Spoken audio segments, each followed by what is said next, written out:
just in case. Interesting. Assalamu alaikum, Shaykh.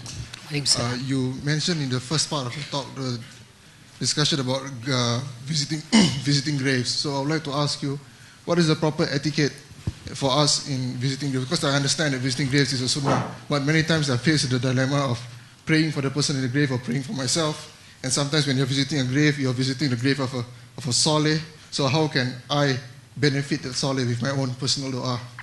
Well, first of all, we don't believe that we can benefit the salih with our own personal dua. We cannot benefit him. We're going there because we believe that this is a spot where the angels come down. Why? If there was no difference between a grave of a righteous person and anything else, any other spot, there would have been no difference between praying in the Kaaba and praying at your home. There is definitely difference between spots. Why? Because of the number of the angels who come to that place, right? So if we're visiting a grave of a scholar, this scholar has written books which people are benefiting from.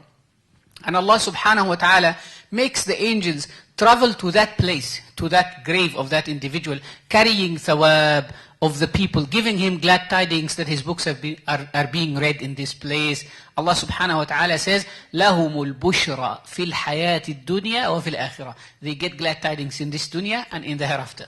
Right? So in the hereafter, where does the hereafter start from? From the grave. The Prophet ﷺ says, إِذَا مَاتَ الْمَرْءُ قَامَتْ قِيَامَتُ. When a person dies, his qiyamah starts. That's called al-qiyamah al-sughra, the minor qiyamah, until the major qiyamah starts. So even when a person is in his grave, the angels will come, deliver the salam of his family, deliver the states of his family, what's happening. The Prophet ﷺ said, تُعْرَضُ عَلَيَّ أَعْمَالُكُمْ. Your deeds will be presented to me in his grave, salawatullah wa salamu alayhi. So when you go in that place, and you make dua, you're not definitely making dua for the person. You're making dua to Allah subhanahu wa ta'ala. By the merit of being in that place, who will be saying Ameen? Not only you and the people with you, but the angels who are present in that place. Right? They will be saying Ameen with you. Possibly, and when an angel says Ameen, your dua will be accepted. Right? So we don't make dua to the person.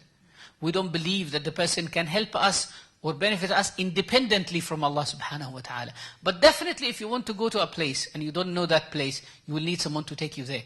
You don't believe that this person has delivered you to the place. You have arrived at the place, but he was your wasila. He was the media that has taken you there. Believing in the awliya and the salihin and the ulama is not independent from our belief in Allah subhanahu wa ta'ala. We don't believe that they can help us, neither even help themselves.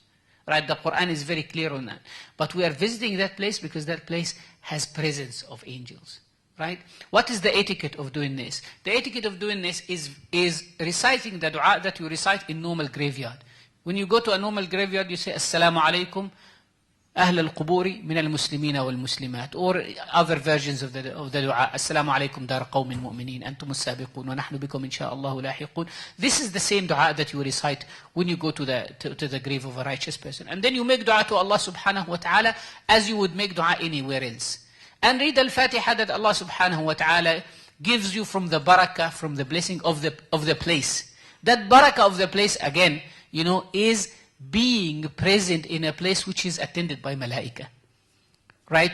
Having the angels witnessing your presence in that place. So when they say, for instance, this place has been visited by who?